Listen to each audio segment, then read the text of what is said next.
सबसे बड़ी विपत्ति उस दिन समझो जिस दिन हम भगवान का नाम नहीं ले पाए। तो सुदामा की पत्नी ने कहा आपको दर्शन चाहिए थे, आपको दर्शन मिल गए और मुझे धन मिल गया। तो सुदामा ने कहा भैया भाई मुझे तो धन चाहिए नहीं, अब ऐसा करो आप सोने की रोटी बनाओ, चांदी की सब्जी बनाओ, हीरे मोती की चटनी बनाओ, खाओ लो, मैं तो जंगल में जाता हूँ और भगवान का भजन करूंगा।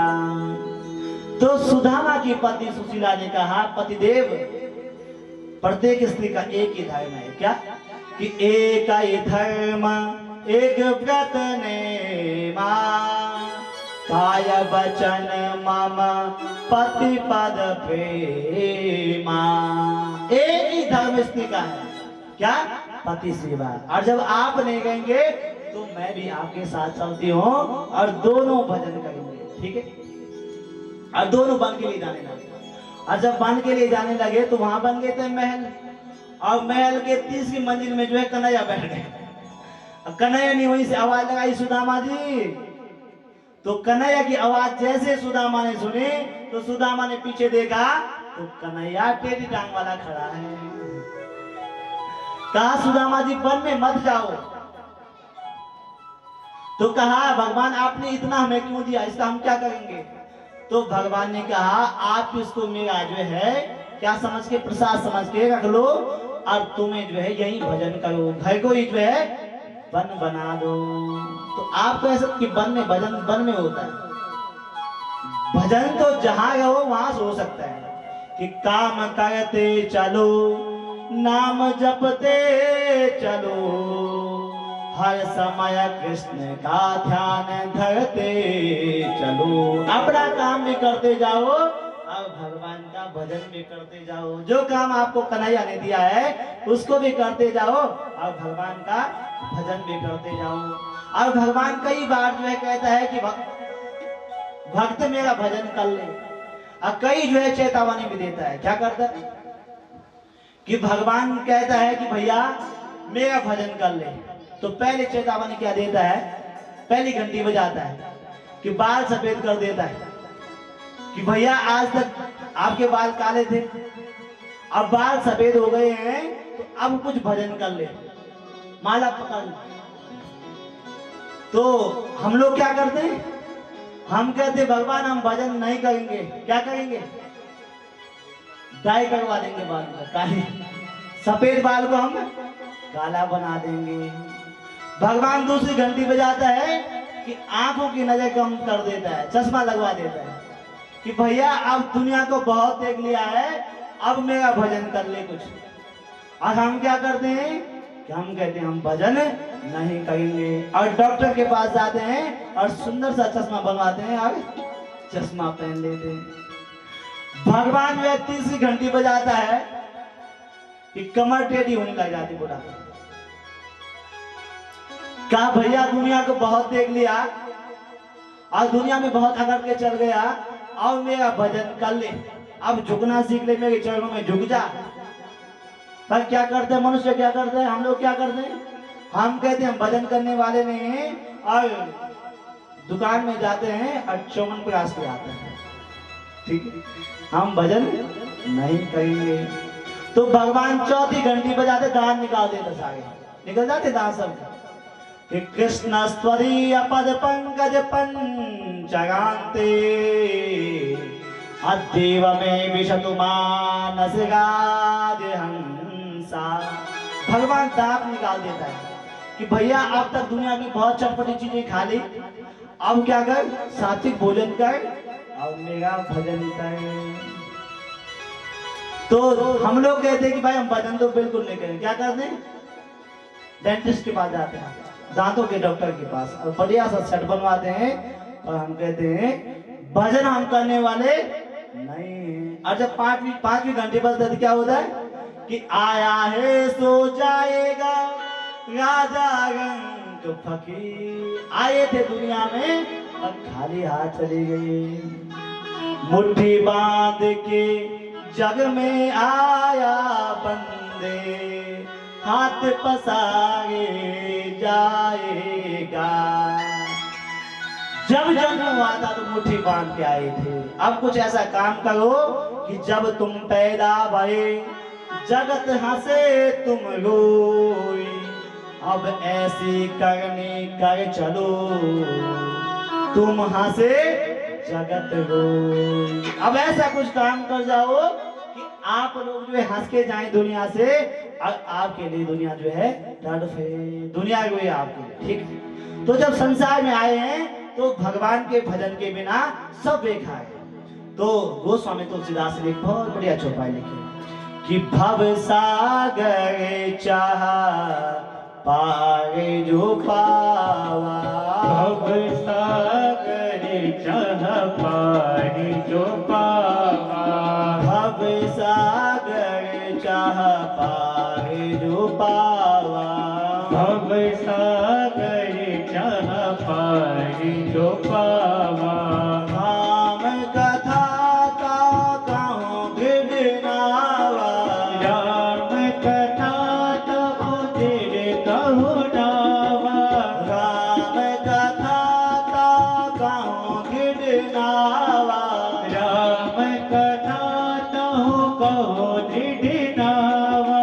श्री राम जय राम जय जय राम, श्री राम जय राम जय जय राम, श्री राम जय राम जय जय राम, श्री राम जय राम जय जय राम, श्री राम जय राम जय जय राम, श्री राम जय राम जय जय राम। भव सागर चाह पार जो पावा, भव सागर चाह पार जो पावा। ये संसार क्या है? भयानक समुद्र है। और जैसे आपको समुद्र को पार करना हो तो आपको नाव की आवश्यकता होती है, आपको नदी को पार करना आपको पुल की आवश्यकता होती है। पर शांताकारं भुजगशयनं पद्मनाभं सुरेशं, विश्वाधारं गगनसदृशं मेघवर्णं शुभांगं, लक्ष्मीकान्तं कमलनयनं योगविद्यानगम्यं, वन्दे विष्णु भय भव हरणं सर्वलोकैक नाथं, वन्दे विष्णु भय भव हरणं। इस भयानक संसार से आपको पार करना है तो आपको क्या करना पड़ेगा? मेरे कन्हैया के चरणों को पकड़ना पड़ेगा। यहाँ जो है भगवान की सुदामा पे बनो कृपा हुई। आगे एक दिन भगवान अपनी सभा में बैठे हुए हैं और सभा में बैठ करके आज भगवान ने अपने सारे पुत्रों को बुलाया और सारे पुत्रों से क्या कहा कि बच्चों आप सबका सम्मान करना सीखो, आप सबको जो है आदर के साथ सबका सम्मान कीजिए। कहा क्यों? कहा कि अभिवादनशीलस्य नित्यं वृद्धोपसे विना, चत्वारिणां तस्य वर्धन्ते आयुर्विद्या यशोबलम्। जो अभिवादनशील लोग होते हैं, जो सबका सम्मान करना जानते हैं, उनकी चार चीजें बढ़ते हैं। क्या? आयु, विद्या, यशो, बलम। और जो पढ़ा लिखा सभ्य समाज का व्यक्ति है उसकी पहचान क्या है? कि शुष्क काष्ठानि मूर्खस्य नानमन्ति कदाचना, नमन्ति फलिनो वृक्षा, नमन्ति गुणिनो जना।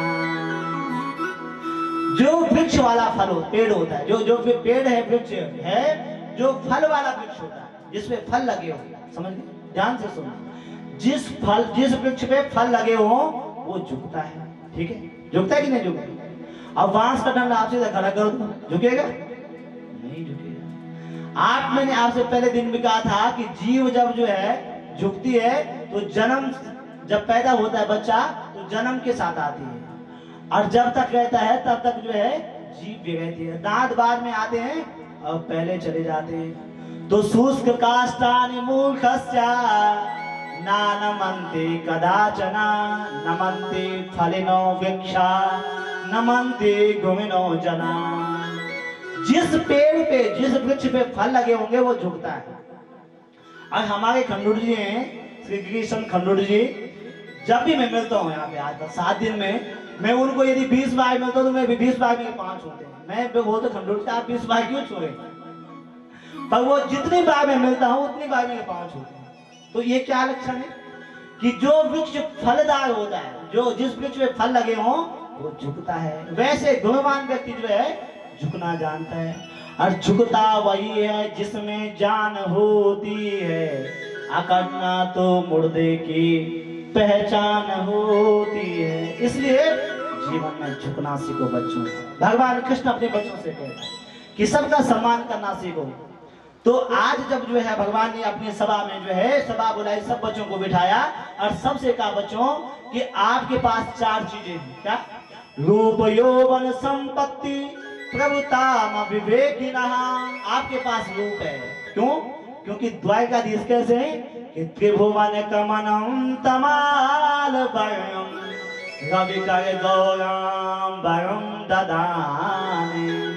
मेरे कन्हैया कैसे? त्रिभुवन सुंदर है कन्हैया, और जो त्रिभुवन सुंदर है उसके पुत्र कैसे होंगे? ऐसे। तो आप दिखने में सुंदर हो, रूपवान हो, रूप यौवन संपत्ति, और आप युवा हो, जवान हो। आपके पास रूप है, आपके पास जवानी है। प्रभुताम विवेकिनी, आपके पास संपत्ति है और आपके पास पद भी है। क्योंकि संपत्ति क्या है? द्वार के सोने की, और पद क्या है?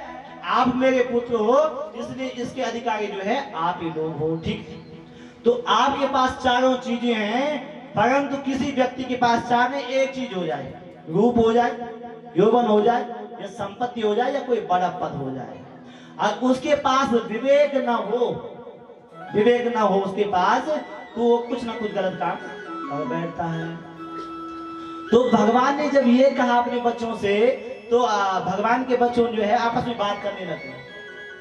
अब बात करने लगे तो कहने लगे, पिताजी आज इस प्रकार हमें उपदेश क्यों कर रहे हो आप? इसका मतलब क्या है? हमें ये उपदेश आप क्यों सुना रहे हैं? तो कन्हैया ने कहा कि मैंने सुना है कि तुम संतों का अपमान करते हो, और बच्चों संतों का अपमान जीवन में कभी मत करना, क्योंकि संत क्या है?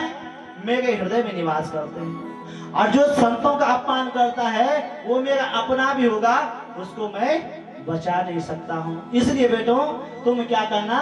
संतों का सम्मान करना।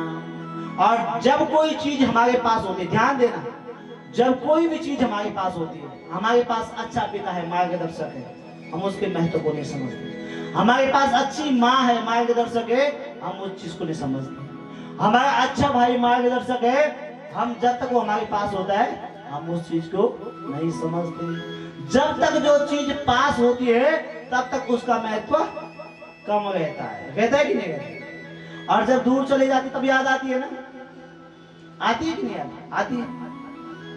तो वैसे ही भगवान ने अपने पुत्रों को समझाया, पर भगवान के पुत्र भगवान की बात को देखे हंसने लगे, और जब हंसने लगे बंधुओं, तो भगवान समझ गए कि इनके जो है अब दिन बिगड़ गए हैं। क्योंकि माता पिता गुरु की बानी, बिना विचार किए शुभ जाने। बिना विचार के माता पिता गुरुदेवों के जो वचन होते हैं वो शुभ ही होते हैं, बच्चे के कल्याण के लिए होते हैं।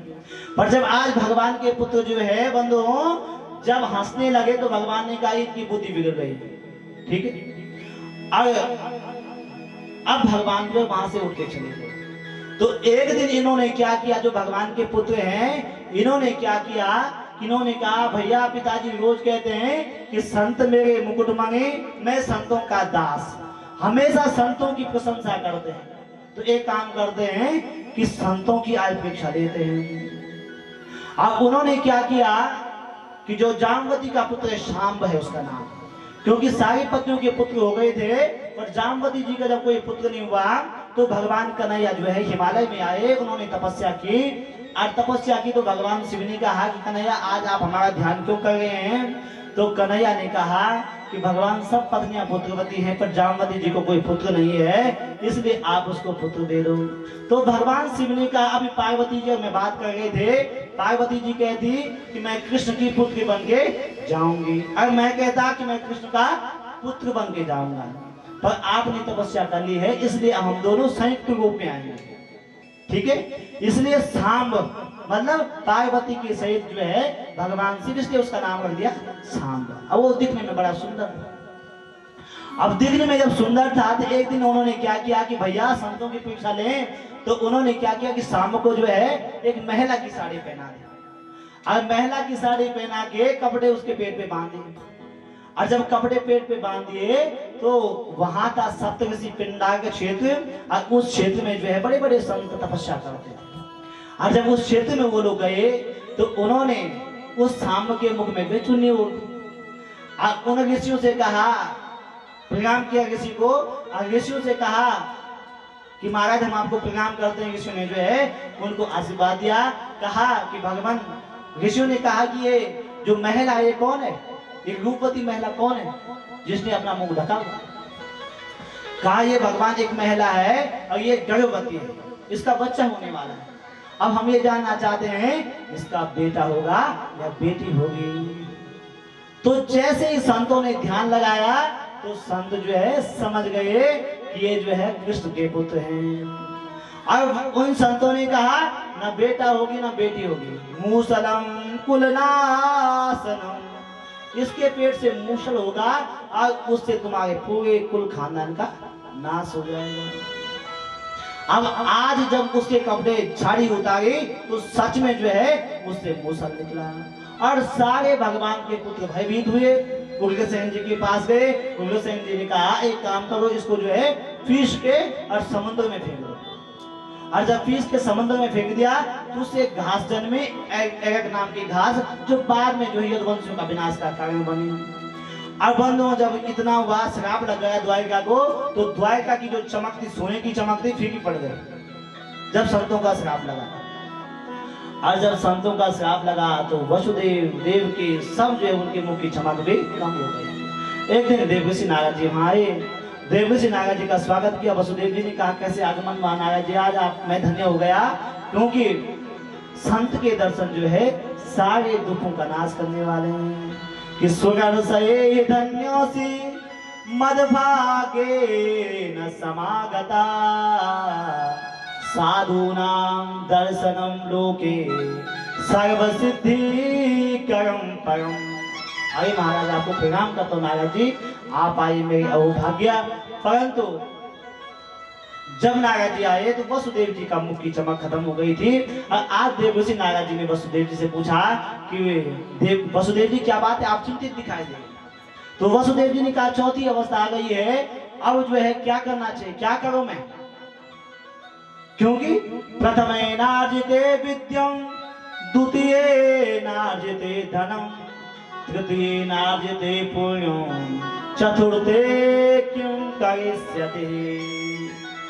जिसने 1 वर्ष से लेके 25 वर्ष तक, सुनो, जिसने 1 वर्ष से लेके 25 वर्ष तक पढ़ाई नहीं की वो 25 साल के बाद नहीं कर सकता। ठीक है, तो प्रथमे नार्जिते विद्यम, द्वितीये नार्जिते धनम। 4 विभाग किए गए अवस्था। पहली अवस्था क्या है, विद्याध्ययन, और 25 से 50 वर्ष तक जो है कमाने की अवस्था है। द्वितीय नार्जिते धनम, अब जिसने 50 वर्ष तक कुछ काम नहीं किया, धन नहीं कमाया, उसको उसके बाद भेजो, कमाएगा वो नहीं कमा पाएगा। और तृतीय नार्जिते पुण्यम, चतुर्थे किं करिष्यते। तीसरी अवस्था है पुण्य करने की, भगवान के भजन करने की। 51 से जब 51 52 वन लग जाता है पीछे, 51 52 तो वन लगा तो आपने वन में नहीं जाना है। आपने क्या करना है, संसार में गए के गृहस्थ जीवन में गए के कि मन को जो है उस कन्हैया के चरणों में लगाना है। और आपने पहली अवस्था में विद्या नहीं पढ़ी, दूसरी अवस्था में आपने धन नहीं कमाया, और तीसरी अवस्था में आपने पुण्य नहीं कमाया, तो चौथी अवस्था आप जानते हैं कि चौथी अवस्था कैसी होती है, बुढ़ापा, हाथ पांव काम नहीं करते, आंखों में देखने की शक्ति कम हो जाती है। तो चतुर्थ किम का इससे, इसलिए वसुदेव जी आपके जो पुत्र हैं वो कोई साधारण नहीं है, वो कृष्ण और बलराम जो है साक्षात भगवान है। और उनका ही ध्यान करो, उनका चिंतन करो। तो भागवत धर्म के विषय में पूछा तो नारद जी ने कहा कि जो आप मुझसे पूछे हैं वही राजा जनक ने नवयोगेश्वर से पूछा कि भागवत धर्म क्या है। कि दुर्लभो मानुषो देहि देहि नाम क्षण भंगुरम तत्कापि दुर्लभे मन्ये वैकुंठम प्रिय दर्शनम। ये जीवन जो है क्षण में नष्ट होने वाला है, इसलिए जो है हमें क्या करना है, संसार से आप मन हटाओ, आप परमात्मा में मन लगाओ। कहा परमात्मा में मन कैसे लगेगा? कहा परमात्मा में मन लगाने के 3 साधन है। क्या? पहला साधन है विश्वास, भगवान के प्रति जो कन्हैया है वो आपका पुत्र नहीं बल्कि भगवान है। और दूसरा जो है साधन है संबंध, परमात्मा से कुछ न कुछ संबंध बनाओ। और तीसरा जो है भगवान को पाने का जो है साधन है समर्पण भगवान के ऊपर। तो कहा ये माया तो भगवान की होने नहीं देती। तो वसुदेव जी को देवऋषि नारद जी समझा रहे हैं कि जब देवऋषि नारद जी को वसुदेव जी ने पूछा माया कितने प्रकार की होती है, तो देवऋषि नारद जी ने कहा माया 3 प्रकार की होती है, जो महासरस्वती के रूप में जो है सृष्टि का सृजन करती है, महालक्ष्मी के रूप में जो है सृष्टि का पालन करती है, और माँ भद्रकाली के रूप में सृष्टि का संहार करती है। तो माया से छूटने का क्या उपाय है? का माया से छूटने का एक ही उपाय है, गोविंद का नाम, हरि नाम जो है माया से छूटने का उपाय है। इसलिए काली माहु करम न भगति विवेका, काली माहु करम भक्ति विवेका, काली माहु करम न भगति विवेका, कली माहु करति भगति विवेका, राम नाम अवलंबन एका, राम नाम अवलंबन एका, राम नाम अवलंबन एका, राम नाम अवलंबन एका, श्री राम जय राम जय जय राम, श्री राम जय राम जय जय राम, श्री राम जय राम जय जय राम, श्री राम जय राम जय जय राम। माया से बचने का एक ही साधन है बंधुओं, वो है भगवान का नाम। और जब इतना उपदेश जो है देवऋषि नारद जी ने वसुदेव जी को दिया, तो इधर से बंधु देवता लोग भी भगवान को लेने के लिए आए, कन्हैया को लेने के लिए, कि आपने कहा था जब धरती का भाग उतर जाएगा तो मैं अपने वैकुंठ धाम में वापस आ जाऊंगा। तो देवताओं को भगवान ने आश्वासन दिया, भैया अभी तो सबसे बड़े अधर्म में जो है मेरे वंश के लोग हैं, जिन्होंने संतों का अपमान कर दिया था, और उनको अब श्राप तो लग गया है, और जैसे ही का अंत होगा वैसे मैं अपने धाम को आ जाऊंगा। देवताओं को आश्वासन देकर के भगवान ने वापस भेज दिया। यहाँ से उद्धव जी को पता लगा कि भगवान अपने धाम जाना चाहते हैं, तो उद्धव जी आज भगवान के पास आए और भगवान से कहा, कन्हैया मैंने सुना आप अपनी लीला को संपन्न करके जाना चाहते हैं, मुझे भी साथ में लेके चलिए। भगवान ने कहा, उद्धव जब तुम हमें साथ आए नहीं तो साथ जा भी नहीं सकते हैं। और दूसरी बात उद्धव ये है कि मैं न कहीं आता हूँ न मैं कहीं जाता हूँ, मैं कहीं आता भी नहीं हूँ और कहीं जाता भी नहीं हूँ। कि द्रौपदी जब परित्राता एन को कल्मषात् पालिता गोप सौंदर्या सा कृष्णं क्वापिनो गता, सा कृष्णं क्वापिनो गता। भगवान ने कहा, उद्धव मेरा कहीं आना जाना नहीं होता, मैं जब लोगों को दिखता हूँ तो लोग सोचते हैं आ गए, और जब दिखता नहीं हो तो लोग सोचते हैं चले गए। तो उद्धव जी ने भगवान से पूछा, आपसे मिलने का साधन क्या है? तो भगवान ने कहा, मुझसे मिलने का साधन क्या है कि संसार से जो है वैराग्य और मुझ में अनुराग।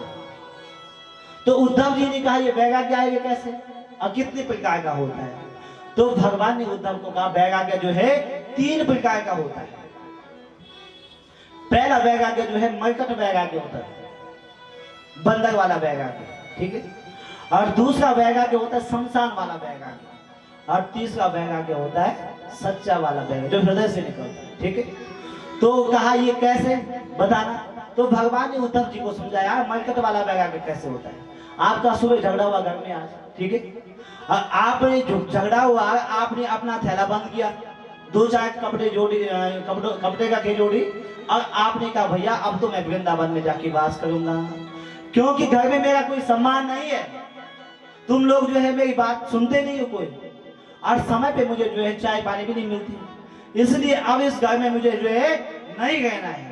और आपने बैग में कपड़े डाले और आप वृंदावन के लिए, बच्चों ने समझाया पिताजी रुक जाओ रुक जाओ रुक जाओ, और पिताजी ने कहा भैया मैं तो बिल्कुल नहीं रुकूंगा, क्योंकि तुम लोग जो है न तो मेरा सम्मान करते हो न मेरी बात सुनते हो, इसलिए अब जो है घर में नहीं रहना, अब वृंदावन में जाके भगवान का भजन करना है। अब बैग कर दिया, अब चले गए ISBT, देगा दोनों वाली दिल्ली वाली ने, ठीक, ISBT में चले गए आप।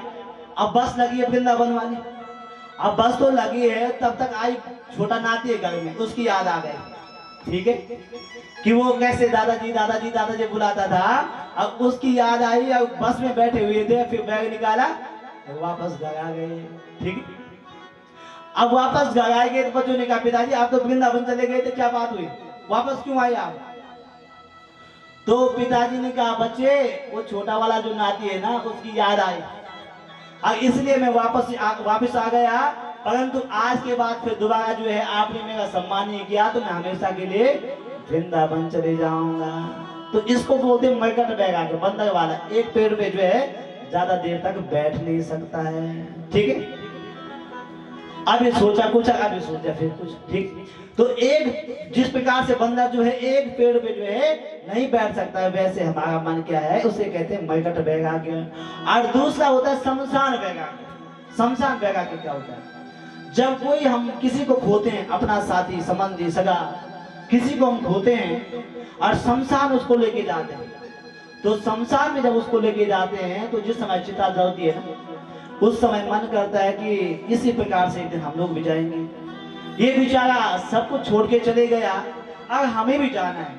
सारी गीता याद आती है, कन्हैया ने जितनी गीता जो है अर्जुन को सुनाई, सारी गीता हृदय में उतरती कि भाई अब तो जो है अच्छा काम करना है, क्योंकि हमने भी यहाँ से जाना है। और जैसे वहां से आए शमशान से, हरिद्वार से वापस आए और गेट के अंदर घुसे तो फिर जो है अपने काम धाम में लगे और सोचने लगे कि आज लोग मरते हुए तो समय पे नहीं मरते, आज मुझे बहुत कहीं जो है महत्वपूर्ण कार्य था मेरा, आज जो है कैसे मरना, तो उसको कहते हैं शमशान वैराग्य। और तीसरा होता है सच्चा वैराग्य। सच्चा वैराग्य क्या होता है कि आपके हृदय से निकल गया और जब सच्चा वैराग्य आपके मन में हो जाता है तो भगवान आपको मिल जाते हैं, परमात्मा आपको मिल जाते हैं, तो उसे कहते हैं सच्चा वैराग्य, ठीक। अब उद्धव जी को जो भगवान ने ये समझाया कि मुझसे मिलने का क्या साधन है कि संसार से वैराग्य और मुझ में अनुराग, ठीक। अब इस प्रकार से उद्धव जी को समझाया बंधुओं, भगवान ने जब इस प्रकार से उपदेश दिया, यहाँ से जो है यदुवंशी आपस में लड़ने लगे।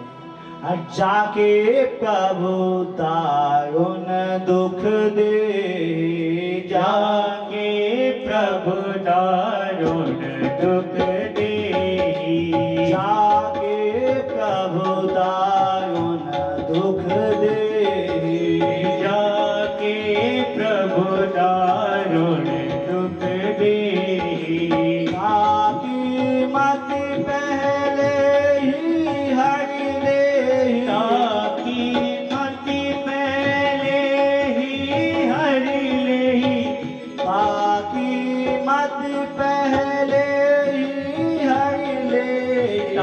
श्री राम जय राम जय जय राम, श्री राम जय राम जय जय राम, श्री राम जय राम जय जय राम, श्री राम जय राम जय जय राम, श्री राम जय राम जय जय राम। भगवान को देता है, फिर उसकी मति को पहले ही जो है हर लेता है। तो आज क्या हुआ, यदुवंशी आपस में लड़ने लगे। भगवान ने, बलदाव ने, कृष्ण ने उनको समझाया, वो भगवान की बात नहीं माने और जब नहीं माने तो आपस में लड़ने लगे। सारे अस्त्र शस्त्र समाप्त हुए और वो जो है लड़ते लड़ते जो है उस समुद्र के किनारे पहुंचे और जो घास थी जो जिससे जो मूसल से पीस के जो घास निकली थी उससे आपस में जो है लड़ने लगे और सारे यदुवंशी जो है समाप्त हो गए। कुछ 2-4 लोग बचे उसमें। भगवान ने उद्धव जी को कहा, उद्धव तुम जो है यहाँ से सीधे बद्रीनाथ धाम में जाओ और वहां पे तुम मेरा चिंतन करना। और यहाँ से जो है बलराम जी ने क्या किया, बलराम जी शेष अवतार और बलराम जी ने जो है शेष रूप धरा और भगवान के चरणों में प्रणाम किया और सोमनाथ के क्षेत्र में वहां पे जो है भगवान बलदाऊ जो है शेष बन करके क्षीर सागर में समुद्र में प्रवेश कर गए। और वहीं सोमनाथ के पास ठीक जो है एक जो है जगह है, वहां पे एक वृक्ष है आज भी और उस वृक्ष के नीचे भगवान अर्धशयनावस्था में बैठे हुए हैं। एक पांव के ऊपर जो है दूसरा पांव इस तरह रखा हुआ है और उसी वन में जो है एक बहेलिया घूम रहा था और वो बहेलिया जो है उसके जो बाण था वो जो मूसल पीसा था ना, वो मूसल का एक टुकड़ा बच गया था तो उसको मछली निकल गई थी और जब मछली को मारकर वो बहेलिया आया तो उसने उस मूसल का टुकड़ा जो था अपनी बाण पे लगा दिया और बहेलिया वन में घूम रहा था। तो भगवान अर्धशयनावस्था में थे और भगवान के पांव को देखकर उसने सोचा कोई मिल गया और उसने बहेलिया ने बाण चला दिया, सीधे भगवान के पांव पे जाके लग गया। और जब बहेलिया वहां पे गया तो भगवान से उसने क्षमा याचना मांगी और भगवान से कहा कि भगवान मुझसे तो बहुत बड़ा अपराध हो गया है। तो भगवान ने बहेलिया को कहा कि भैया तुम्हारे चाहने से कुछ जो भी होता है मेरी इच्छा से होता है। इसलिए जो है भगवान ने जो विमान भगवान के लिए आया था, भगवान ने उस विमान में उस बहेलिया को बैठाया और भगवान ने उसको अपने धाम भेज दिया। तब तक अर्जुन आया और अर्जुन ने भगवान की दशा देखी कि भगवान के पांव में जो है बाण लगा हुआ है। अर्जुन ने कहा, कन्हैया आपके पांव में किसने बाण लगा दिया है, तो उसको मैं दंड दूंगा, किसने ये दुस्साहस किया। तो भगवान ने अर्जुन को समझाया, अर्जुन जो भी होता है मेरी इच्छा से होता है, तुम एक काम करो कि जो द्वारका में मेरी पत्नियां हैं उनको लेके तुम वृंदावन जाओ और वहाँ कुछ दिन जो है राधा जी के चरण में वो लोग निवास करेंगे। अर्जुन भगवान की आज्ञा को लेकर जो है भगवान की पत्नियों को लेकर जो है वृंदावन आने लगा। तो भगवान ने क्या किया, भील का वेश बनाया और भील का वेश बना करके भगवान अपनी पत्नियों को भी उठा के ले गए। और अर्जुन को भगवान ने बताना चाहा कि अर्जुन मेरी शक्ति के बिना तेरे गांडे में कोई शक्ति नहीं है। उसके बाद भगवान का जो रथ को चलाता है दारुक नाम का सारथी, वो भगवान के पास आया और उसने कहा, भगवान आप पे किसने बाण चला दिया।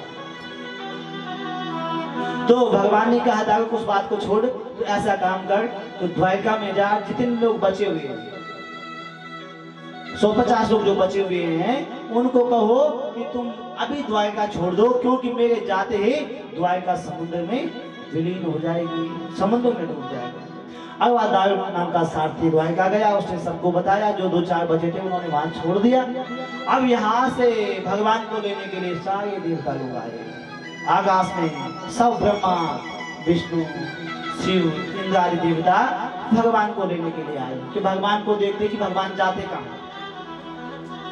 और जब वो भगवान को देखना चाहते हैं तो सब वहां पे आए और भगवान देखते देखते देखते परमात्मा अदृश्य हो गए। और भगवान के शरीर से एक ज्योति निकली और वो 7 बार जो है आसमान में घूमे और जो है आसमान में घूमने के बाद वो है भागवत में आके बैठ गई। इसलिए मैंने आपको कहा था भागवत पुस्तक नहीं है। तेरे वांगमयं मूर्तिं प्रत्यक्षं वर्तते हरे। ये साक्षात भगवान का स्वरूप इसीलिए है क्योंकि भगवान के शरीर से जो ज्योति निकली थी वो भागवत में आके समाहित हो गई थी। अब भगवान ने कहा था जो भी भागवत का आश्रय लेगा उस जीव का कल्याण होगा।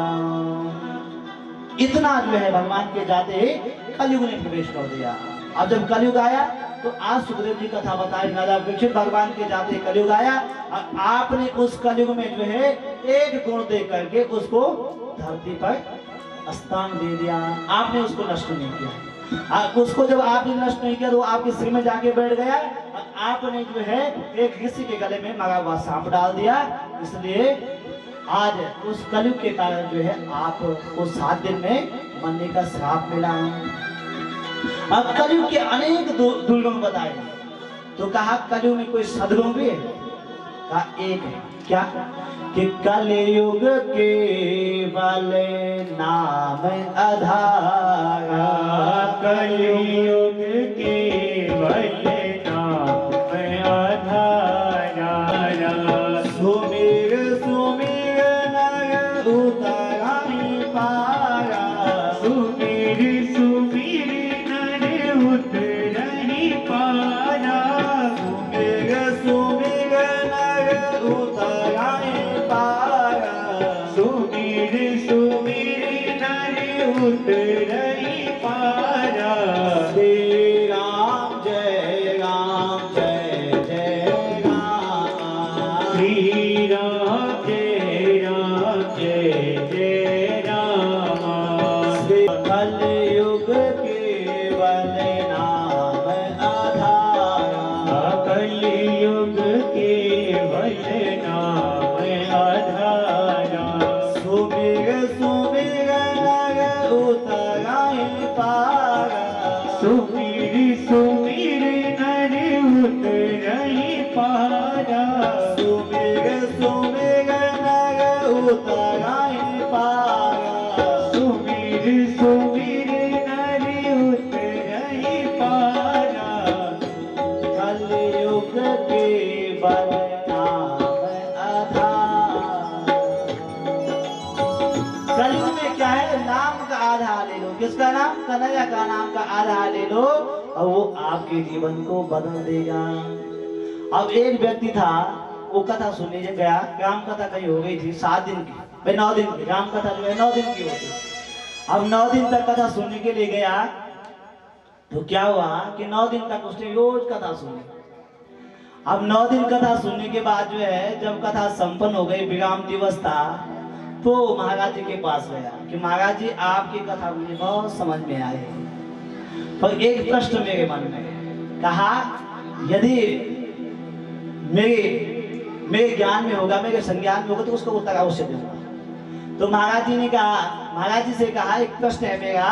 तो महाराज जी ने कहा बताइए क्या प्रश्न है। तो उसने कहा आपकी कथा सब समझ में आ गई, पर एक चीज समझ में नहीं आई कि राम राक्षस थे या रावण राक्षस था। राम राक्षस थे या रावण राक्षस था, कथा तो और समझ में आ गया, पर एक चीज नहीं आई कि राम था राक्षस या रावण था राक्षस। तो महाराज जी ने कहा भैया न राम राक्षस था न रावण राक्षस था, राक्षस तो मैं था जो तुझे 9 दिन तक समझा नहीं सका कि राम राक्षस था या रावण राक्षस था। इसलिए बंधु क्या है कि कलयुग केवल नाम आधारा। भगवान को भूल जाओ, भगवान की कथा भूल जाओ चल जाएगा। अब इतनी कथा याद कहाँ होगी? 3-3 घंटा कथा हुई, अगर 21 घंटे हो गए, 21 घंटे की कथा आपको याद हो जाएगी? नहीं होगी। अब मैं जब जिस दिन कथा के लिए यहाँ आया था तो हमारी जो किरण बहन जी है उन्होंने मुझे, मैं आपसे पहले दिन में बताया था, उन्होंने मुझसे कुछ नहीं पूछा कि पंडित जी सामान क्या होगा, क्या क्या सामान लाना है, कैसी व्यवस्था होगी, क्या होगी। तो मैंने कहा कैसी कथा होगी जब कुछ पूछ नहीं रही, क्योंकि मैं विचार करने लगा। तो पिछली बार जब माता मैठानी माता जी बैठी यहाँ पे, उनकी यहाँ पे कथा हुई थी और पूज्य बहन जी वहां भी सर्वे सर्वा आप ही थी, आपके हाथों से वो वहां भी। तो आपको जो उस समय बताया, जिस सामग्री बताई, चौकी बताई, चावल बताई, जो भी बताया, आपने कुछ पूछा ही नहीं। और जैसे आप फोटो कैमरा कैद करता है वैसे आपने कर दिया। तो मैं सोचने लगा यदि कथा भी कैद कर दी होगी तो सुनाऊंगा क्या सुनाऊंगा? अगर बहन जी को सारी कथा याद होगी तो मैं सुनाऊंगा क्या? तो कुछ अलग लगा बहन जी, क्योंकि कथा क्या है? गंगा है कि पूछो रघुपति कथा प्रसंगा, सकल लोग जग पावन गंगा। गंगा बहुत पुरानी है ना, सब लोगों को पता है। हजारों वर्ष भागीरथी जो है गंगा को धरती पर लाए थे, हजारों वर्ष पुरानी है। और गंगा जल नया है कि नहीं है? गंगा जल रोज नया निकलता है ना। तो कथा भी हजारों वर्ष पुरानी है, पर कथा भागवत वही है, पर जितनी बार सुनोगे इस गंगा से भी कुछ ना कुछ जो है नया मिलेगा। और लगा होगा आपको कि कुछ नया मिला, ठीक है। तो आप बहुत भाग्यशाली हैं कि आपने सब कुछ जो है अपने दिमाग में बैठा दिया था। परंतु बंधुओं मैं ये आपसे कहना चाहता हूँ कि भले ही कथा आप भूल जाएं, कथा भूल जाएं कोई बात नहीं, चलेगा, उसका समाधान है। कथा भूल जाओ कोई बात, चल जाएगा। पर कथा किसकी है? कन्हैया की। और कथा भूल जाओ कोई बात है, पर कन्हैया को कभी मत भूलना।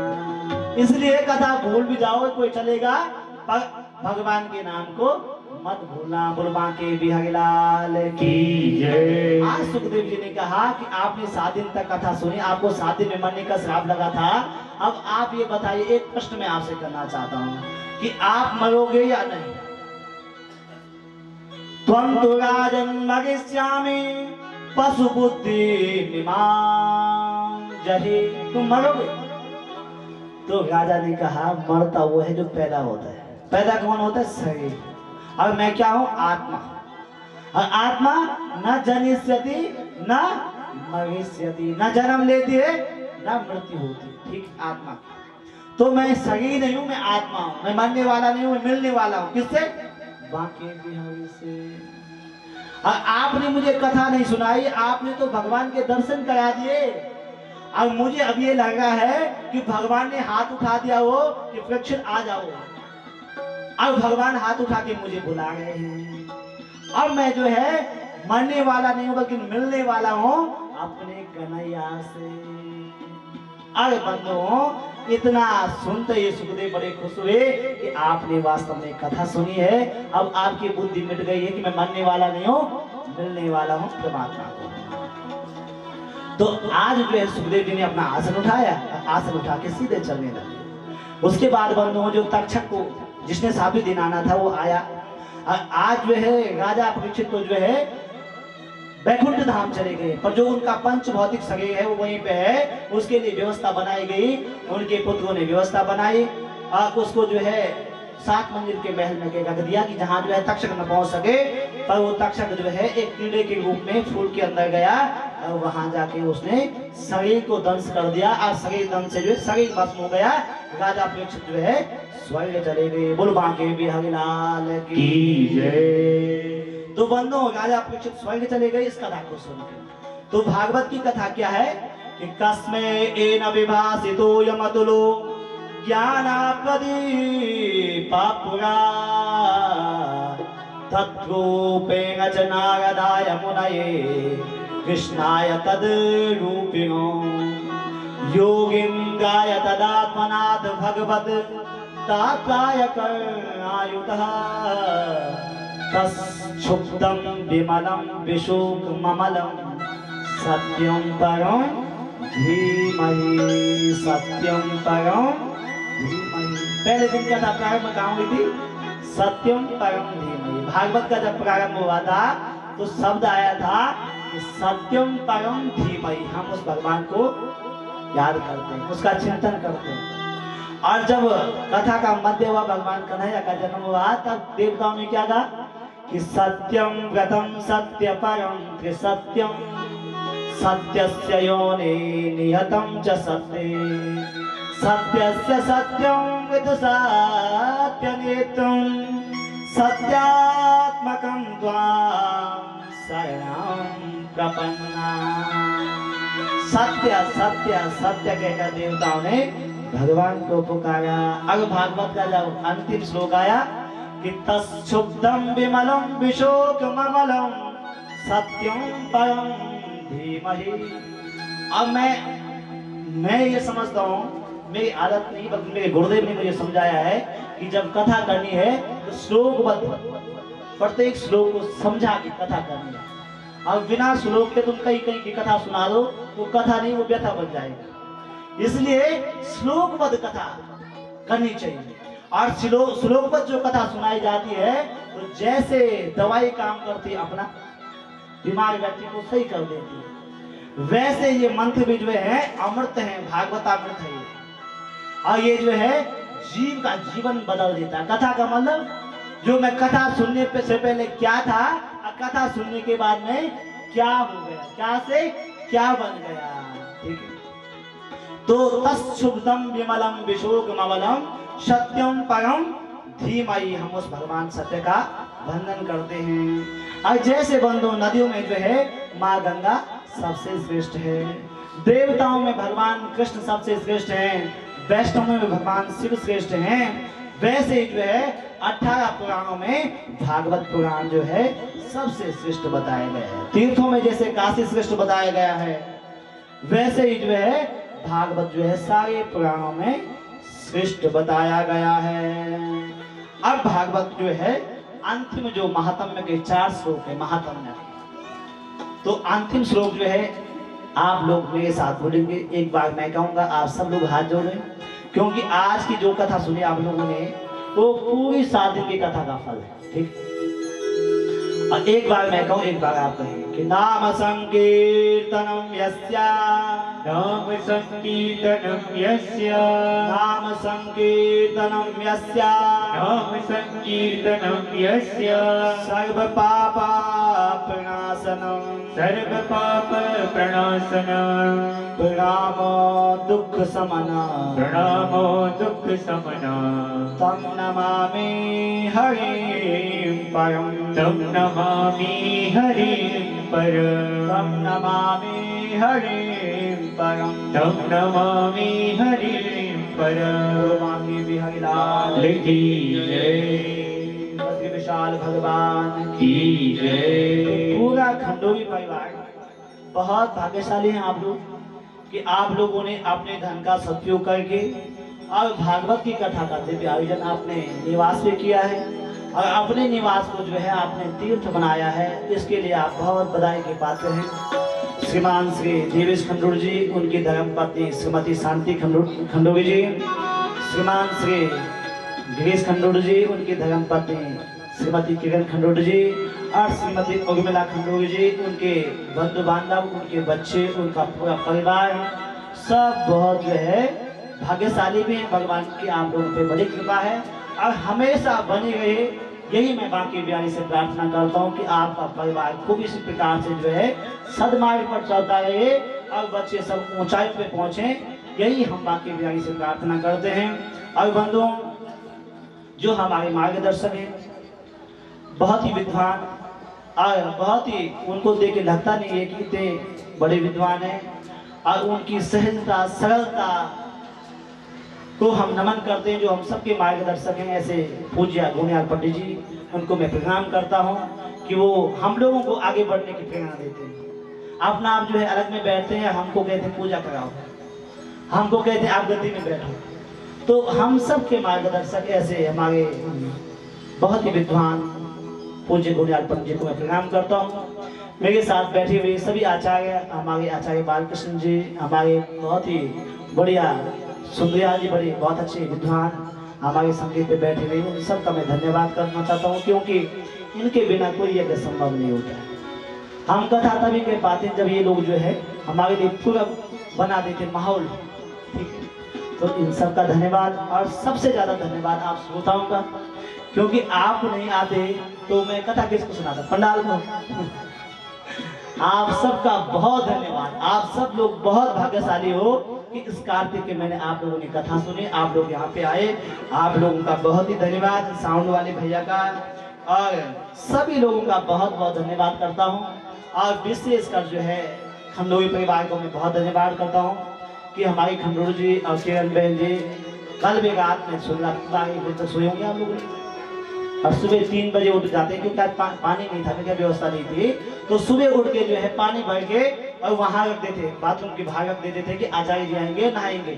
ठीक, तो आप लोगों ने 7 दिन तक ये तपस्या की। भागवत का विशाल आयोजन होता है, इस आयोजन में कई कमियां होती हैं और कई हम लोगों से बोलने में भी त्रुटियां हो जाती हैं। कई बार हम क्या होता है कि भाव में बोलना कुछ चाहते हैं और बोल कुछ चाहते हैं, शब्द निकल जाता है, भाव तो कुछ कर रहा है और बोल कुछ चाहते हैं, तो उन शब्दों को आप ध्यान नहीं देंगे और मुझे विश्वास है कि आप मुझे क्षमा करेंगे कि कोई शब्द अनजाने में, गलती में, मेरी अल्प बुद्धि से जो है निकल गई हूँ, तो उसके लिए मैं आप सब लोगों से क्षमा चाहता हूँ और सब लोगों का बहुत धन्यवाद करता हूँ कि आप लोगों ने मुझे 7 दिन तक सुना, भगवान की कथा सुनी और सब लोगों पे भगवान बांके बिहारी की खूब कृपा बरसे। और जीवन में बंधुओं, कभी मैं एक बात कह के जाता हूँ कि सत्संग ना मिले तो कुसंग मत करना। जीवन में सत्संग भले ही ना मिले आपको चलेगा, पर कुसंग मत करना। 2 सुख पक्षी थे, तोतक, एक साथ उनका जन्म हुआ था और एक साथ जन्म हुआ तो एक दिन आंधी आई, तूफान आया और दोनों उड़ गए और दोनों अलग अलग दिशा में चले गए। तो एक जो है जो सुख पक्षी था वो कहाँ गया, जहां सब दुष्ट लोग गए थे वहां चले गए। और एक सुख पक्षी था वो कहाँ गया, जहां संत लोग रहते थे वहां चले गए। तो एक दिन एक राजा जो है शिकार खेलने के लिए जंगल में गया और जब जहां दुष्टों के बस्ती में जो सुख पक्षी गया था उसके वहां से गया तो सुख पक्षी जैसे वो लोग बोलते थे वैसे उसको भी आदत पड़ गई थी बोलने। अब वो गाली गलौज से बात करते थे तो वो सुख पक्षी जो है वैसे ही बोलने लगा। जैसे राजा आया तो उसने गाली देनी प्रारंभ कर दी कि मारो मारो, जो है वो बोलने लगा इस प्रकार से। और राजा जो है वहां से आगे गया तो एक जब महात्माओं का आश्रम आया जहां उसका जो दोनों पक्षी एक साथ पैदा हुए थे, एक साथ उनका जन्म हुआ था। और जो महात्माओं के आश्रम में जो पक्षी था सुख पक्षी, जब उस आश्रम में राजा गया तो उसने राजा का जो है राम राम करके जो है स्वागत किया। ठीक, तो सत्संगति कथय किम न करोति पुंसाम, ये किसका फल है, संग का। जैसा संग वैसा रंग। तो इसलिए जीवन में जो है भगवान से ये प्रार्थना करो, सत्संग भले ना मिले पर कुसंग जो है जीवन में ना मिले। बुढ़बा के बिहारी लाल की जय, राजा रामचंद्र भगवान की जय। आपकी आवाज जो है मुझ तक नहीं पहुंचे, आप लोगों की आवाज। अब बिहारी लाल की जय, राजा रामचंद्र भगवान की जय, हनुमान जी महाराज की जय, पति विशाल भगवान की जय, गंगोत्री मैया की जय, यमुनोत्री मैया की जय, कथा सुनने वालों की जय, कथा न सुनने वालों की जय जय श्री राधे श्याम, जय जय जय जय श्री राधे श्याम। इसी संकल्प के साथ कथा को विराम देता हूँ। ओम सर्वे भवन्तु सुखिना, सर्वे सन्तु निरामया, सर्वे भद्राणि पश्यन्तु मा कश्चित् दुःखभाग् भवेत्। ओम शांति शांति। और तब तक जो है यज्ञ की पूर्णावधि हम यहाँ चढ़ी करेंगे। और कहा था कि तो किसी ने पूछा भैया कहाँ जाते हैं, कहा जो ताली नहीं बजाते उसके ऊपर जाके बैठ जाते हैं। इसलिए कथा में अब भजन में तालियां उससे बजाते हैं। ज्ञानी ध्यानी वो नाम जपते सभी ज्ञानी ध्यानी, हम शरण लागे श्री राधा रानी, हम शरण लागे राधा रानी, हम शरण लागे राधा रानी।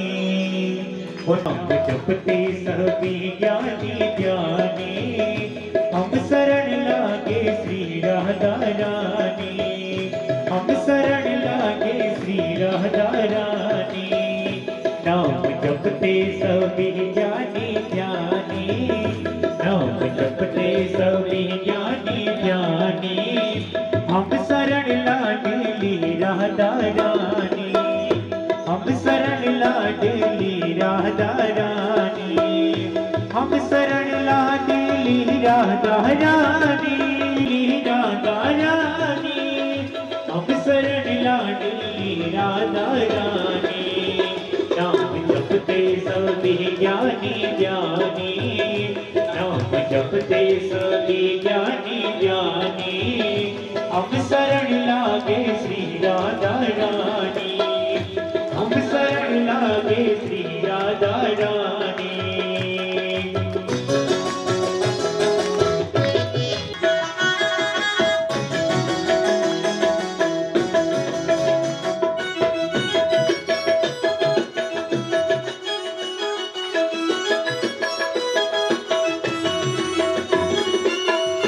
श्याम जी कहते तुमको सभी आत्मा आत्मा में मिले सबको परमात्मा सबको परमात्मा।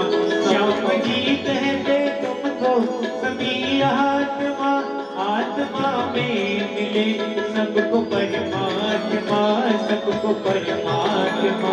है अलग सबसे है अलग सबसे हम तुम कहानी हम शरण लाडली राधा रानी हम शरण लाडली राधा रानी। नाम जपते सभी ज्ञानी ज्ञानी वो नाम जपते सभी ज्ञानी ज्ञानी हम शरण लाडली राधा रानी हम शरण लाडली राधा रानी।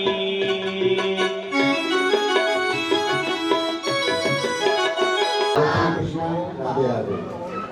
मैं इनकी त्रिपाठी मथुरा का जन्म है मेरा, वहीं का रहने वाला हूँ, लेकिन मैं दिल्ली में रहता हूँ। अभी मैं 3 साल कलकत्ता रह के यहाँ आया हूँ अपने यहाँ देहरादून। तो अभी ये मेरा आज का पहला मूर्ति तो मैं कल नहीं आ पाया, तो आज मैं आया हूँ। जो है महाराज जी से मैंने आशीर्वाद ले लिया है, महाराज जी से मेरी भेंट भी हो गई है। लेकिन आप लोग 7 दिन से इस कथा को सुन रहे हैं और महाराज जी ने कहा दिया कि जो व्यक्ति 7 दिन नहीं सुना है, आज जिसने सुन लिया उसको 7 दिन का सार कथा का मिल जाएगा। मैं भी तेरे साथ हूँ। श्रीमद् भागवत कथा है, वो शुरुआत उसकी पहला श्लोक है, सत्येन रूपाणी, ईश्वर सत्य का स्वरूप है। ईश्वर सत्य का स्वरूप है, सत्य ही ईश्वर है। आप आर्मी के स्कूलों में जाइए, आपको लिखेगा मिलेगा ट्रुथ इज गॉड, सत्य ही ईश्वर है। तो मेरा आप लोगों से विनम्र हाथ जोड़ के करबद्ध निवेदन है कि आप सत्य को धारण करें, सत्य को अपनाएं, सत्य को बोलें। सखी केवल 3 ही जीव है और कोई जीव नहीं है। मनुष्य पशु पक्षी का जो हर तरह से हर समय भला चाहे वो ईश्वर है। मनुष्य पशु पक्षी का जो हर तरह से भला चाहे वही ईश्वर है। भैया जरा फोटोग्राफर हमारी भी फोटो ले लेना।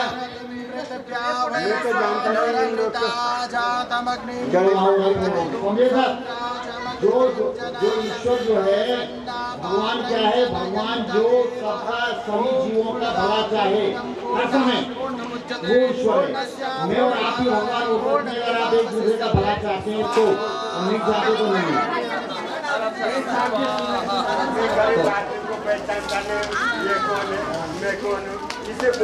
और सुनिए भगवान की परिभाषा जो मैंने गढ़ की है, मैंने निकाली है। भा से भूमि, अरे भाई साहब जरा, आ से वायु, आ से अग्नि, ना से नीर, नीर माने पानी। जो प्रकृति के 5 तत्व है, सतजल पावक गगन समीरा, यही भगवान है। अब भगवान ने बताया कि वो भागवत में आगे बैठ गए। भागवत भी यही है, आ से भूमि, आ से अग्नि, ता से गगन, वा से वायु, ता से तोड़ माने पानी। वो भी 5 तत्व प्रकृति के लिए, जो 5 तत्व उन्हीं के लिए मंदिरों में मूर्तियां उन्हीं की बनी हुई हैं। तांबा, पीतल, लोहा, लकड़ी, सब मूर्ति, पत्थर, संगमरमर सब उसी की बनी हुई है। वो प्रकृति के 5 तत्वों से बने हुए हैं।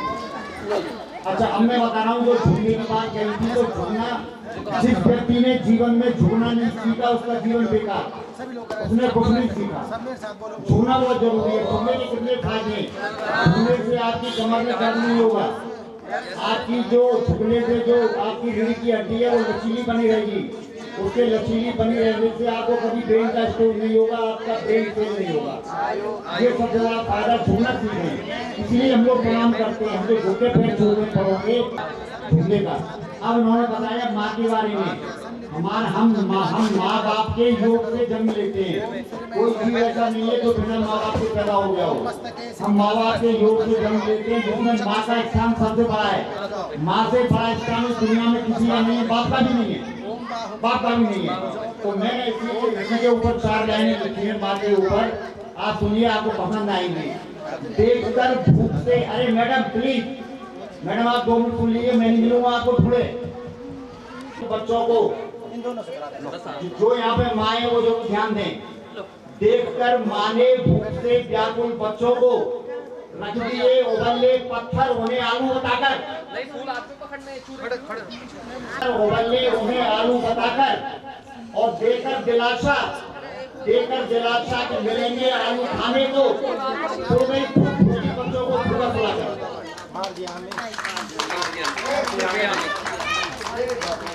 और सुनिए, मैंने अपने लिए क्या लिखा है, स्वयं के लिए मैंने क्या लिखा है, वो आप पे भी लागू हो रहा है, आप पे भी लागू हो रहा है। मेरे मरने का मैंने लिखा है, मैंने 5 किताबें लिखी है।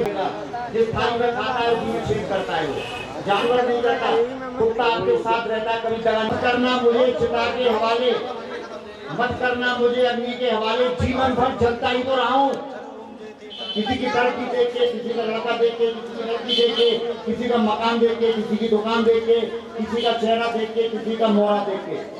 मत करना मुझे चिता के हवाले, जीवन भर जलता ही तो रहा हूँ। कर देना मुझे किसी दरिया के हवाले, समझूंगा भवसागर तैर रहा हूँ। धन्यवाद।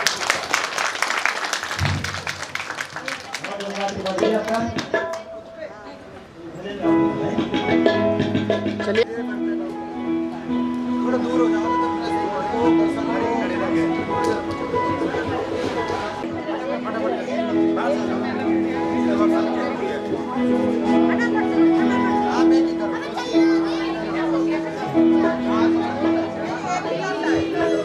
भोले बाबा तुम्हारी कसम, तुमर रूप बस्यो चमने माँ। मुंडमा तुम्हारा गंगा सजीचा, गंग सजीच भोले गंगा सजीचा। तुम ते गंगा की चले कसम, बाबा भक्तों ते जस दिया ने।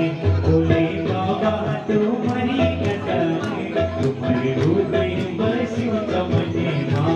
भोले बाबा तुम्हारी कसम, तुम्हारे रूप बस्यो चमने माँ।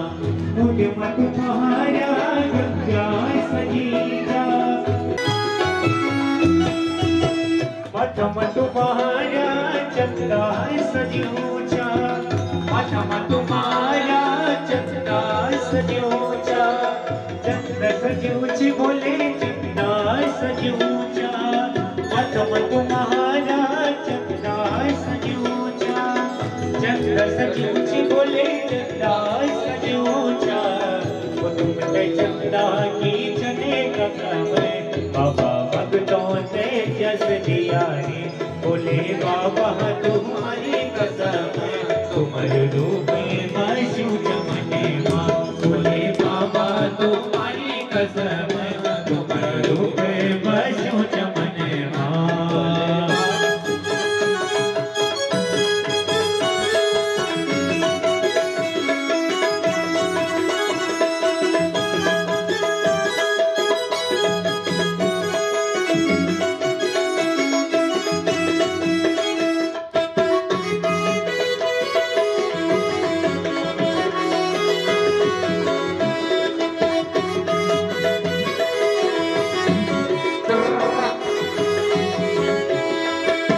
मठमा तुम्हारा चंदा सजूचा, मठमा तुम्हारा चंदा सजूचा।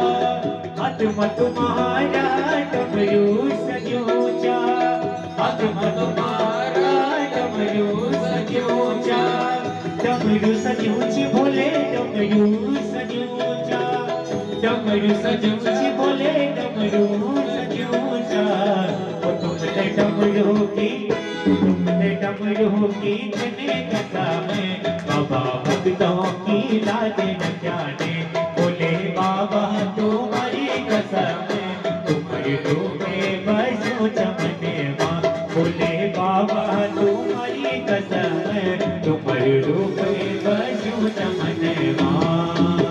मुंडमा तुम्हारा गंगा सजीचा, मुंडमा तुम्हारा गंगा सजीचा।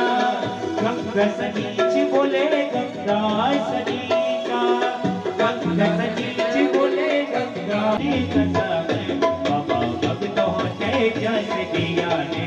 भोले बाबा तुम्हारी तुम्हारे रूप बसो चमने माँ बोले बाबा तुम्हारी कसम तुम्हारे रूप बसो चमने माँ बनते देश होला तेरी दुनिया रे देव तो माँ देव डोला तेरी दुनिया रे बनते देश होला तेरी दुनिया रे देव तो माँ देव डोला नारे नारे नारे जय हो जय जो जस दे तेरी दुनिया रे बनते देश होला तेरी दुनिया रे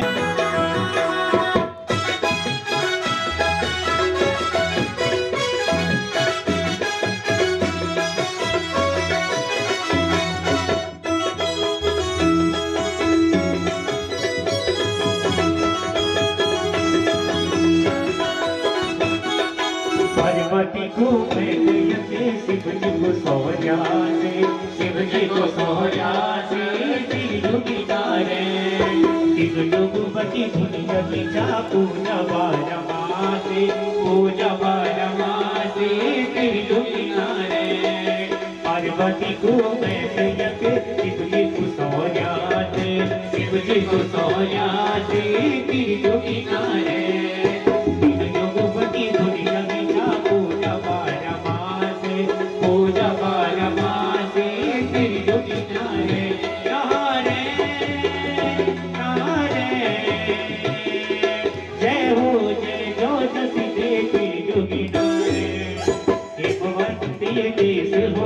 तेरी योगिना रे देव तो माँ देव डोला तेरी योगिना रे देव वंदे देव डोला तेरी योगिना रे देव तो माँ देव डोला तेरी योगिना रे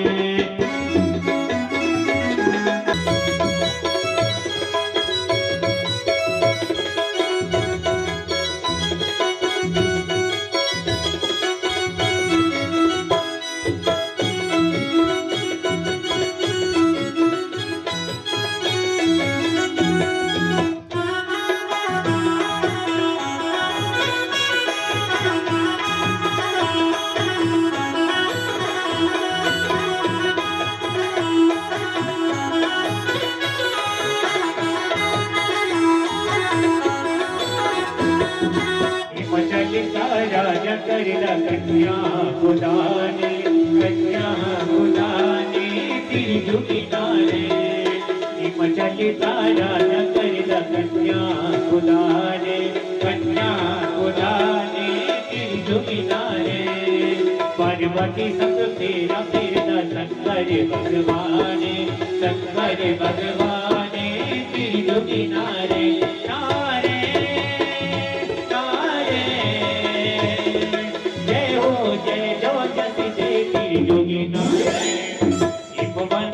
देश होला तेरी योगिना रे देव तो माँ देव डोला तेरी योगिना रे देव वंदे देश होला तेरी योगिना रे देव तो माँ देव डोला तेरी योगिना रे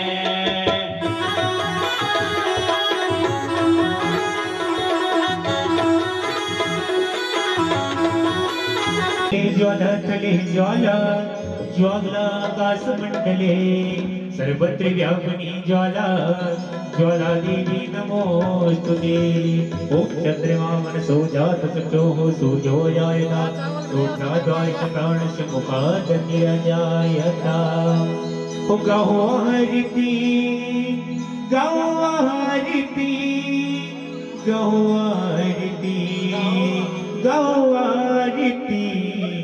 श्री भागवत भगवान की है आरती पापियों को पाप से है तारती श्री भागवत भगवान की है आरती पापियों को पाप से है तारती ये अमर ग्रंथ ये मुक्ति पंथ ये पंचम वेद निराला तब ज्योति जगाने वाला है ये अमर ग्रंथ ये मुक्ति पंथ ये निराला तब ज्योत जगाने वाला है हरि नाम यही हरि नाम यही हरि नाम यही हरि नाम यही जग के मंगल की आरती, पापियों को पाप से है तारती। श्री भागवत भगवान की है आरती, पापियों को पाप से है तारती। ये शांति गीत पावन पुनीत, पापों को मिटाने वाला, हरि दर्श कराने वाला है। ये शांति गीत पावन पुनीत, पापों को मिटाने वाला, हरि दर्श कराने वाला। ये सुख करनी ये दुख हरनी, ये सुख करनी ये दुख हरनी, श्री मधुसूदन की आरती, पापियों को पाप से है तारती। श्री भागवत भगवान की है आरती, पापियों को पाप से है तारती। ये मधुर बोल सतपंथ खोल, सन्मार्ग दिखाने वाला, बिगड़ी को बनाने वाला है। ये मधुर बोल सतपंथ खोल, सन्मार्ग दिखाने वाला, बिगड़ी को बनाने वाला है। श्री राम यही घनश्याम यही, श्री राम यही घनश्याम यही, प्रभु की महिमा की आरती, पापियों को पाप से है तारती। श्री भागवत भगवान की है आरती, श्री भागवत भगवान की है आरती, पापियों को पाप से है तारती। श्री भागवत भगवान की है आरती, पापियों को पाप से है तारती। ओम जय जगदीश हरे, स्वामी जय दीनानाथ हरे, जनों के संकट दास जनों के, अवगुण बंसी वाला दूर करे। ओम जय जगदीश हरे, जो जावे फल पावे, दुख बिन से मन का, स्वामी दुख बिन से मन का, सुख संपत्ति घर आवे, धन संपत्ति घर आवे, कष्ट मिटे तन का। ओम जय जगदीश हरे, मात पिता तुम मेरे, शरण गाऊं मैं किसकी, स्वामी शरण पढ़ूं मैं किसकी। तुम बिन और न दूजा, प्रभु बिन और न दूजा, आस करूं मैं किसकी। ओम जय जगदीश हरे, तुम पूर्ण परमात्मा, तुम अंतर्यामी, स्वामी तुम अंतर्यामी, पार ब्रह्म परमेश्वर, परम पिता जगदीश्वर, तुम सबके स्वामी। हरि ओम जय जगदीश हरे, तुम करुणा के सागर, तुम पालन करता, स्वामी तुम रक्षा करता। मैं मूरख दल का, मैं सेवक तुम स्वामी, कृपा करो करता। ओम जय जगदीश हरे, तुम हो किया गोचर, सबके प्राणपति, स्वामी सबके हृदयपति। सभी न मिलाओ दयामय, सभी न मिलाओ कृपामय, तुमको मैं कुमारी।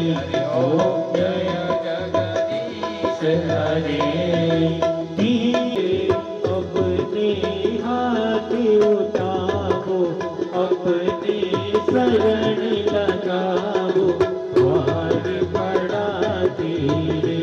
ओम जय जगदीश हरे, विषय विकार मिटाओ, पाप हरो देवा, स्वामी कष्ट हरो देवा सदा भक्ति बढ़ाओ सदा प्रेम बढ़ाओ संतन हरि सेवा ओम जय जगदीश हरे जय जगदीश हरे स्वामी जय दीननाथ हरे बात जनों के संकट बात जनों के अपगुण शिवल दूर करे रावतारम संसार सारम बुझिन्द्रहारम सदा वसंतम हृदयारविन्दे भवानी सहितं नमामि त्वमेव माता च पिता त्वमेव बन्धु च सखा त्वमेव विद्या द्रविणं त्वमेव सदैव मम देव देवा प्रपन्नाति हरे प्रसीद मातर्जगतोऽखिलशं प्रसीद विश्वेश्वरि पाहि विश्वं त्वमीश्वरी देवी चराचरस्य श्रीकृष्ण गोविन्द हरे मुरारी नाथि नारायण वासुदेवा हे नाथि नारायण वासुदेवा हे नाथि नारायण वासुदेवा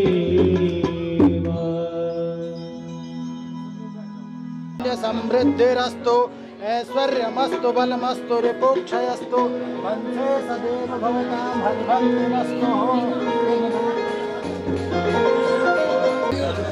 ना तुम भी आसन जाओ अच्छा चला एक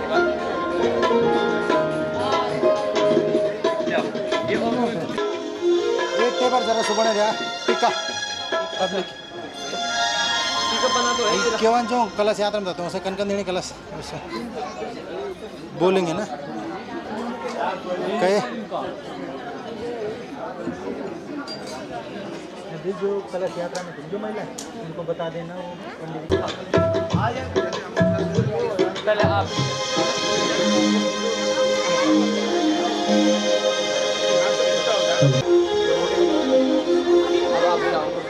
ये है यहाँ यहीं पे जागी जागी के मेरा मैं गम देवा मैं गम देवा मेरा उमरी मदेवा जागी के मेरा मैं गम देवा मेरा उमरी मदेवा जागी के मेरा मैं गम देवा मेरा उमरी मदेवा जो देहि जस दे मेरा मैं गम देवा मेरा उमरी मदेवा जागी के मेरा मैं गम देवा मेरा उमरी मदेवा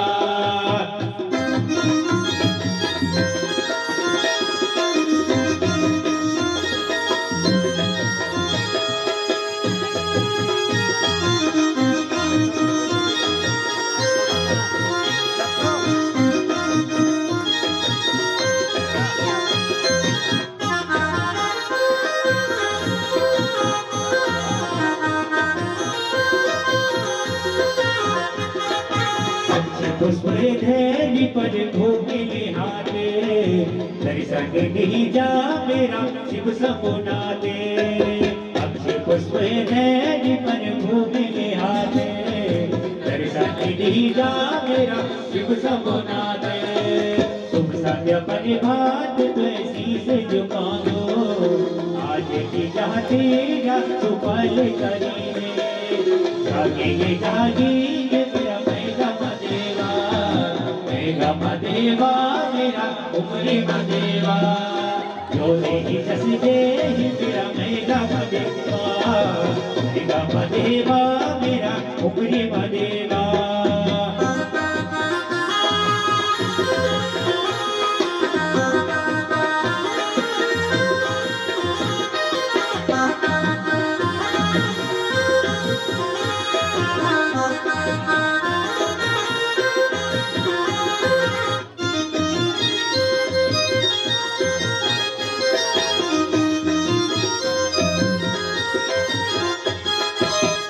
अद अद बाट चौसिब अविनाशी उबी डूबी करी दे ही कैलाश कवासी अद मोदे अद बाट चौसिब अविनाशी उबी डूबी करी दे ही कैलाश कवासी 1462 तेरी रात पहुंची गे गति में साथ तेरू खोल जुड़ी गे जागी गे मेरा मैं देवा तेरा उमरी देवा जो देगी जस दे ही मेरा देवा मेरा उमरी देवा बोले शिव शंकर भगवान की जय बोले श्रीमद् भागवत महापुराण की जय।